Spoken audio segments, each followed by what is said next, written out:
Hello दोस्तों, exact mister में आप सभी का स्वागत करते हुए मैं हूं अशोक कुमार राज।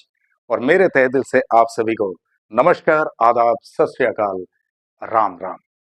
तो दोस्तों, आज बाबा साईंनाथ की बहुत ही खूबसूरत लीला का वीडियो लेकर आप लोगों के सामने हाजिर हूं। मैं आशा करता हूं आप लोग सभी कुशल मंगल हैं। और आज का ये वीडियो हर बार के वीडियो की तरह बहुत ही बेहतरीन वीडियो है छोटा सा वीडियो, लेकिन आप लोगों को वाकई बहुत ही आनंद आएगा कि बाबा साईंनाथ किस तरह से लीलाएं कर देते हैं। तो चलिए, आज शुरू करने से पहले मैं आप लोगों से हमारे उस बहन के बारे में बताता हूं, जिस बहन ने आज बाबा साईंनाथ की लीलाओं के बारे में मुझे एक्सप्लेनेशन दिया है। उनका नाम है निरुपमा घोष। वो है बांकुड़ा डिस्ट्रिक्ट, पश्चिम बंगाल से, लेकिन वो भी एनोनिमस रहना चाहती है। वजह यह है कि आगे चलकर आप लोगों को पता चल जाएगा। ऐसा हुआ कि जब मैंने उनसे पूछा कि आप बाबा साईंनाथ को कितने दिनों से मानते हैं, तो उन्होंने कहा कि महज 2015 में पहली बार उन्होंने बाबा साईंनाथ के बारे में किसी संगी साथियों से बात करते हुए सुने थे। हालांकि शिरडी के बारे में उन्हें तो पहले से ही खबर है, बट बाबा साईंनाथ कौन है और किस तरह से भक्तों का साथ देते हैं और किस तरह से भक्तों की बातें सुनते हैं, इसके बारे में उन्हें कुछ जानकारी नहीं थी। लेकिन 2015 में इसके बारे में मालूम हुआ और उस वक्त उनका एक प्रेम प्रसंग चल रहा था उनके पड़ोसी किसी एक लड़के के साथ। और उस लड़के के साथ प्रेम प्रसंग चलते हुए उनको काफी दिन हो गया था। और उन्होंने यही ठान लिए थे मन ही मन कि अगर मेरा पतिदेव बनेगा तो वही लड़का मेरा पतिदेव बनेगा। ये वो ठान कर चल रहे थे। लेकिन उन्हें उनके जाति जिंदगी के बारे में ज्यादा कुछ मालूमात नहीं था, क्योंकि वो बंदा जो है वो नशेड़ी थे। यानी लिक्विड से लेके ड्राई से लेके हर किसी तरह का नशा वो करते थे, जो इन्हें इतना खबर नहीं थी। जब इन्हें खबर मिली तब इनके मन में थोड़ा सा शंका जरूर हुआ। और एक दिन उनसे जब उन्होंने पूछे, तो पूछने के बाद उन्हें पूरी तरह से उन्होंने कुछ बताया नहीं कि कैसा क्या है, क्या नहीं, कहाँ घूमते हैं, कौन कौन से दोस्त के साथ उठक बैठक उनका होते रहता है। और नशा भी ऐसा कि उनकी आंखें हमेशा लाल रहती है। और ये सब देखने के बाद उन्होंने उन्हें सावधान किया कि देखो, तुम सुधरने की कोशिश करो।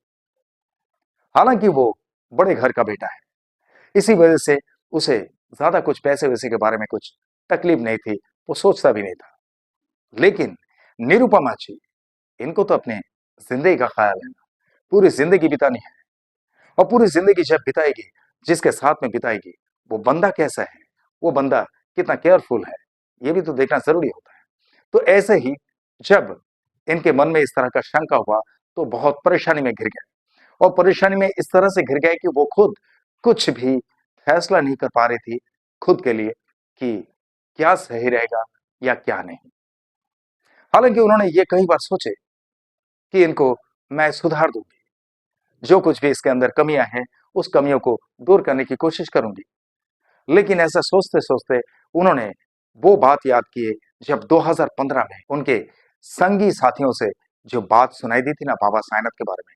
तब उन्होंने मन ही मन बाबा साईंनाथ से प्रार्थना करने लगे कि बाबा साईंनाथ, तुम तो सबकी बातें सुनते हो, बस मेरी भी एक अर्जी है, ये आप जरूर सुनो। और आप अपने हिसाब से मुझे ये कहना कभी भी, चाहे मुझे सपनों में आकर हो या किसी भेष में आकर हो, मुझे समझा देना।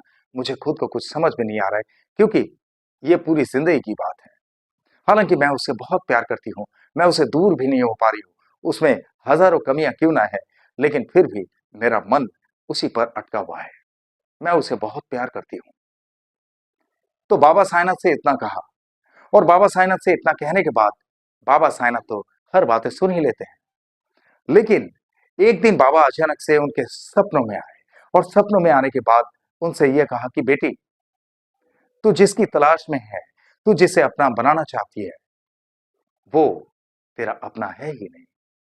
तू गलत राह पे चल रही है, राह सुधर ले। और ये भी ठान ले कि तुझे बहुत जल्द शिरडी में आना होगा।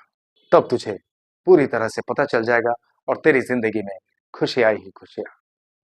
तो ये जब उन्होंने सपनों में देखे, तो सपनों में देखने के बाद वो अचंभित रह गए और वो सोच के परेशान होने लगे कि साईं बाबा इस तरह से बात सुनते हैं। यानी जिंदगी का जो फैसला है, जिंदगी का फैसला सुनाने से पहले बाबा ने इस तरह से इतना प्रॉम्प्ट एक्शन लिए और मुझे सपनों में आकर इस तरह से दिखाई दिए। ये तो बड़ी अचंभित करने वाली बात है। तो बड़ी खुश भी हो गई और वो सोचने में और मजबूर हो गई बाबा साईनाथ के लिए कि बाबा साईनाथ है कैसे? उन्हें एक बार मैंने कहा, मैंने तो ज़िंदगी में कभी उनको पूजा भी नहीं, उनसे प्रार्थना भी नहीं की है, ये पहली बार, लेकिन बाबा ने इस तरह से मुझे सपनों में आकर आगाह कर दिया। तो वो इस बात से बड़ी खुश हो गए। अब उनके मन में जो है बाबा साईनाथ के प्रति एक लगाव बढ़ते जा रहे हैं। ऐसे में हुआ क्या, वो अपनी नौकरी की तलाश में इधर-उधर घूम रही थी। अभी तो फिलहाल वो एक स्कूल टीचर है और उस स्कूल टीचर की नौकरी के लिए काफ़ी जगह पे वो आवेदन दिए थे। लेकिन आवेदन देने के लेकिन आवेदन देने के बावजूद उनके पास कोई भी कॉल लेटर या इंटरव्यू के लिए कोई कॉल्स नहीं आया। इस बात से भी वो परेशान थे।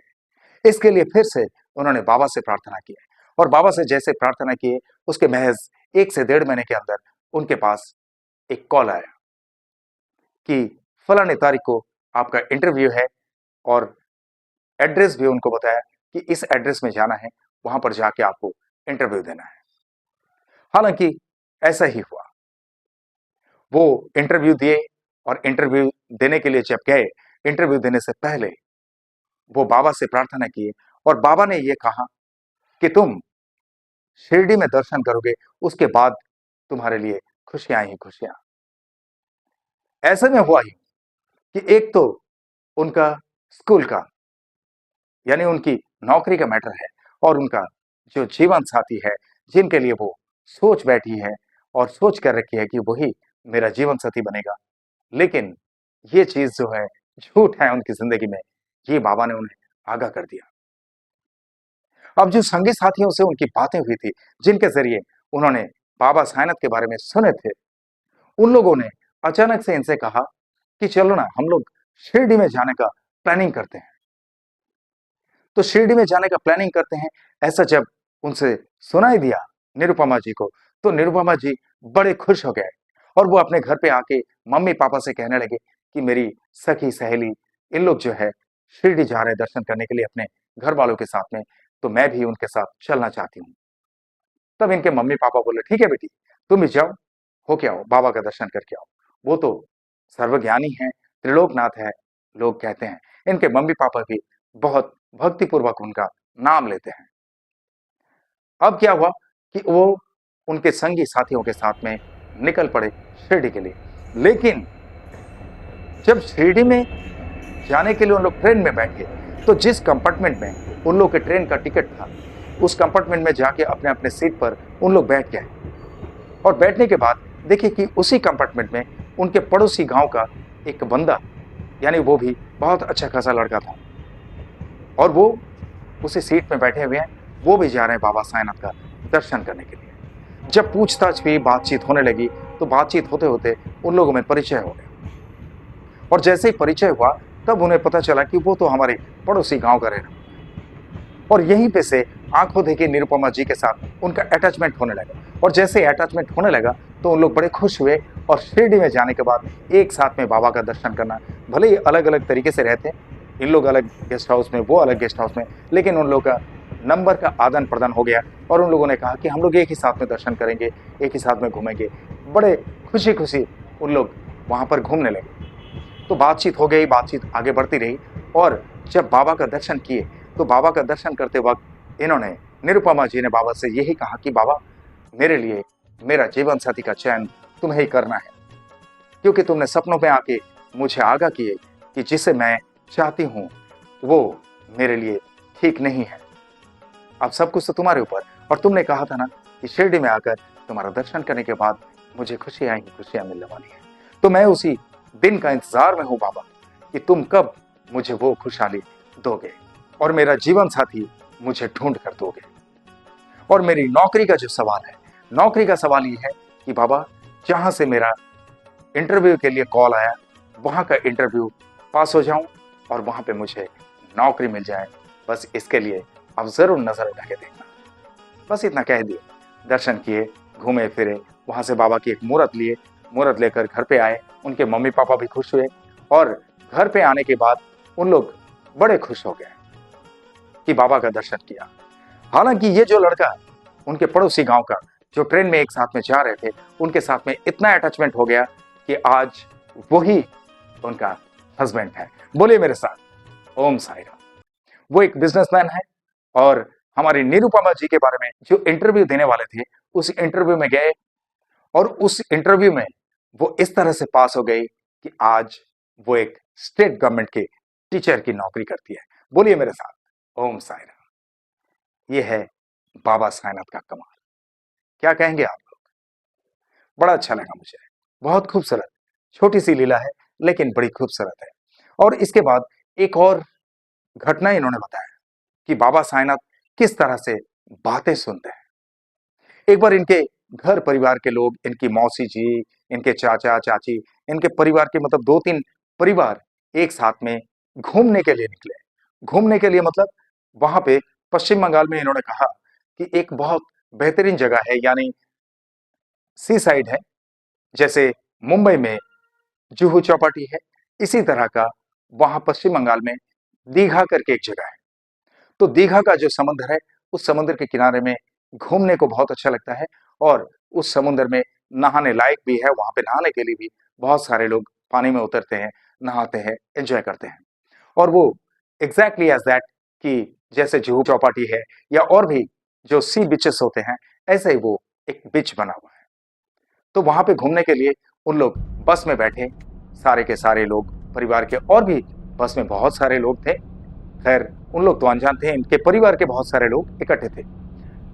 जब रात को बस चलने लगी तो बस चलते गए, लेकिन एक घनघोर जंगल के अंदर से जब वो बस निकल रही थी तो सडनली एक गाड़ी लेकर, यानी उन्होंने कहा कि कोई जीप जैसा कोई गाड़ी है जो पहले चलता था, उसमें 7-8 जन बैठे हुए थे। तो लोग काफी देर से पीछे कर रहे थे उनके। इन्हें इतना कुछ पता नहीं, ये तो बाद में पता चला ड्राइवर से, क्योंकि ड्राइवर अपने रियर व्यू मिरर में सब कुछ फॉलो कर रहा था कि एक गाड़ी पीछे से आ रही है, अगर हो सके तो वो हमें क्रॉस करके निकल सकते हैं। लेकिन वो उनके पीछे पीछे पीछे पीछे आ रहे हैं। हो सकता है कुछ इस तरह का सुरक्षित स्थान उन लोगों के लिए देख रहे होंगे कि जहां पर बस को रोक कर वो लूटपाट कर सके। ऐसा ही है मामला। अब क्या हुआ कि बस में बैठकर भी हमारे निरुपमा जी, वो मन में साई राम साई राम साई राम वो करते ही जा रही थी। बिकॉज बाबा का दर्शन करके आ गए और बाबा से मुलाकात हो गई, बाबा के बारे में पहचान मिल गई, और इसके बाद वो हमेशा साई राम वो करती रहती है। अब वो जो साई राम कर रही है, वहां पे पता नहीं और कितने बाबा साईनाथ के भक्त थे, लेकिन हजारों में भी एक अगर साईं भक्त है, वो अगर बाबा को वहां पुकारते रहे तो किसी तरह की तकलीफ से उनके साथ साथ सारे लोगों की जान को भी बाबा बचा लेते हैं। ये तो हकीकत है। ऐसा ही हुआ कि वो घने जंगल से जब गुजर रहे थे, तभी वो गाड़ी आकर अचानक से इनके बस के ड्राइवर से बहुत चिल्लाते हुए बात करके बोले, गाड़ी रोक। और ये ड्राइवर जो है, डर के मारे वो साइड में लिए गाड़ी और गाड़ी को रोक दिए, और उन लोग जाके अपने जीप को जो है बस के सामने लगा दिए, और उसमें से नीचे उतर के उन लोग सभी बस को घेर लिए, और एक जन मोटा तगड़ा इंसान वो बस के अंदर आए। बस के अंदर आकर सब लोगों से चिल्ला के यही कहने लगे, जो जहां पर बैठे हो हिलना नहीं, ना तो उठना है, ना ज्यादा बातचीत करना है, ना शोर मचाना है, चुपचाप से बैठे रहना है। बस इतना कह रहे थे, अभी बाबा साईनाथ का नाम तो उनके मन में चलते ही जा रहा है, यानी निरुपमा जी के मन में बाबा साईनाथ का नाम चलते ही जा रहा है, चलते ही जा रहा है। अचानक से, ऐसा तो कभी सुनाई नहीं देती है, लेकिन यहां पर ऐसा हुआ कि एक पेट्रोलिंग गाड़ी, पुलिस की एक पेट्रोलिंग गाड़ी कहां से अचानक से वही पीछे से आ रहे थे होंगे, और जब ये माजरा देखे कि एक बस के सामने, एक पैसेंजर बस के सामने एक जीप खड़ी है और वहां पे 2-4 बंदा वहां पे खड़े नजर आए, तो पुलिस वाला वहां पे जाके उन लोगों से डायरेक्ट पूछने लगे, क्या कर रहे हो तुम लोग, क्या हो गया, क्या तकलीफ है? तो उन लोगों ने कुछ सटीक जवाब नहीं दे पाया, जब पुलिस वाले को शंका हुआ और पुलिस वाला तुरंत गाड़ी से उतरने के बाद उन लोगों को पकड़ लिए। लेकिन जो बस के अंदर घुस गया था वो क्या किया, तुरंत बस के अंदर से बाहर निकलकर दौड़ के वो भागने की कोशिश की। उसी वक्त जैसे ही भागने की कोशिश की, दौड़ के एक पुलिस वाले ने उससे पकड़ लिया और उसे पकड़ने के बाद उसका कॉलर पकड़ के और बस के अंदर लेके आए। और बस के अंदर लेके आने के बाद सबसे पहले ड्राइवर से लेके सारे पैसेंजर्स को यही पूछे कि आप लोगों से कुछ छीना झपटी किया, इसने कुछ व्हिप दिया, कुछ पिस्तौल दिखाया, चाकू दिखाया। तो सारे के सारे लोग इकट्ठे होके पुलिस वाले से कहने लगे, सर वो हम लोगों को धमकी दे रहा था, बोले कि तुम जिस जगह पे हो बैठे रहना, चिल्लाना नहीं और एक दूसरे से कानाफूसी भी मत करना, जैसे हो ऐसे ही बैठे रहना। इस तरह से हमें धमकी दे रहे थे सर, हमें कुछ पता नहीं है। तुरंत पुलिस वाले उन लोगों को पकड़कर अपने गाड़ी में डाले और ड्राइवर से लिखवा लिए कि इस तरह की तकलीफ काफी देर से हमारे पीछे कर रहे थे, जो कि मैं रेयर व्यू मिरर में उन लोगों को फॉलो कर रहा था, लेकिन मुझे पता नहीं चला। मैं काफी बार साइड से गाड़ी चलाता रहा ताकि उन लोगों को रास्ता खाली मिले, उन लोग क्रॉस करके निकल जाए, पर निकले नहीं। अचानक से उन लोगों का इरादा मुझे तब मालूम पड़ा जब मेरे बाजू में से गुजरते हुए मुझे चिल्ला कर कहा कि गाड़ी रोक। तब तो मैं डर गया था। तो ये जो मामला है, ये मामला सुनने के बाद आप लोग क्या कहेंगे कि ऐसे वक्त में उन लोगों का ना जाने क्या तकलीफ हो सकती थी, कितने जन वहां पे जान से भी हाथ धो सकते थे और कितने जन का पैसा या कुछ भी सोने की चीज वगैरह जेवरात वहां पे उन लोग चुरा कर भाग सकते थे और ना जाने ड्राइवर को मार भी सकते थे या तो किसी भी पैसेंजर्स को वो मार सकते थे। लेकिन हमारे निरुपमा जी के मन में साईं राम चलते रहा। इसके बारे में निरुपमा जी यही कहते हैं कि मैं साईं राम का नाम पूरे रास्ते में जप करती हुई चलती जा रही थी और मुझे पक्का यकीन है कि मेरे साईं ने ही हम सबकी जिंदगी को बचाएं उस लुटेरे के हाथ से और पुलिस वाले को बाबा साईंनाथ ने ही भेजे। बोलिए मेरे साथ ओम साईं राम। अभी मैं आप लोगों के ऊपर छोड़ रहा हूं कि आप लोग कमेंट बॉक्स में जरूर लिखना कि उन पुलिस वालों को किसने भेजा वहां पर उनकी सुरक्षा के लिए। ऐसा बहुत रेयर मामला, ऐसा होता ही नहीं है, ऐसा सुना ही नहीं देता। बड़ी अचंभित करने वाली बात है। I am shocked, really this is incredible leela of Baba Sainath. तो एनीवे, मैं आशा करता हूं कि आप लोगों को बहुत अच्छा लगा दोस्तों। अब यही कहूंगा मैं कि हमारे निरुपमा जी जो है, निरुपमा जी के मन में बाबा साईंनाथ के प्रति भक्ति में कोई डगमगाहट ना आए और उनके साथ साथ उनके पूरे परिवार के सदस्यों पर बाबा साईंनाथ की कृपा हमेशा बनी रहे, बाबा साईंनाथ की कृपा हमेशा बरसते रहे, इसके लिए बाबा साईंनाथ से प्रार्थना जरूर करना। और आप लोगों के साथ में भी इस तरह की कुछ घटना घटित हुई है, बाबा साईंनाथ की लीला है, तो मेरे अंडरलाइन में दिए हुए इस नंबर पे मुझसे सीधा संपर्क कर सकते हैं या तो मुझे व्हाट्सएप में टेक्स्ट भी कर सकते हैं या आपका वीडियो बनाकर भी मुझे भेज सकते हैं। मैं आपके साथ घटित हुई लीलाओं का वीडियो बनाकर इसी तरह से मेरे एग्जैक्ट मिस्टर चैनल पर लेके आऊंगा, आई प्रॉमिस इट। और जिस तरह से आप लोग मुझे प्यार करते आए हैं, जिस तरह से आप लोगों ने मुझे प्यार देते आए हैं, इसी तरह से हमेशा आप लोग के प्यार की जरूरत है। आप लोग का प्यार मेरे लिए सिर्फ प्यार नहीं है, आप लोग का प्यार ही मेरे लिए आशीर्वाद है। आप लोग का प्यार और मेरे साईं की कृपा का मेरे साथ में होता है, I can do a lot of things. और इसीलिए आप लोग हमेशा अपने दिल में एक छोटी सी जगह जरूर रखना जहां पर अशोक कुमार राज व एग्जैक्ट मिस्ट्री हमेशा के लिए रह सके। ओके, और आप लोग जो भी मेरे इस चैनल में नए हैं, आप लोग मेरे इस चैनल को लाइक करें, शेयर करें, सब्सक्राइब करें एंड बेल आइकन को जरूर दबा दें ताकि मेरे एग्जैक्ट मिस्ट्री चैनल का हर एक वीडियो का नोटिफिकेशन आप लोगों तक सबसे पहले पहुंचे। और चलते चलते मैं इतना ही कहूंगा दोस्तों, बहुत ख्याल रखिए अपना। और जिस तरह से आप लोग बाबा साईंनाथ पे भक्ति रखते हैं, इसी तरह से बाबा साईंनाथ हमेशा आप सब पर अपनी कृपा दृष्टि रखे, हमेशा आप सब पर अपनी कृपा बरसाते रहें। ये मेरे तहे दिल से आप सबके लिए शुभकामनाएं। और जिस तरह से इत्मीनान से आप लोगों ने ये वीडियो देखे हैं, जिस तरह से अपने कीमती वक्त देकर ये वीडियो देखे हैं, इसके लिए आप सभी को मेरे तहे दिल से बहुत बहुत धन्यवाद के साथ ओम साईं राम।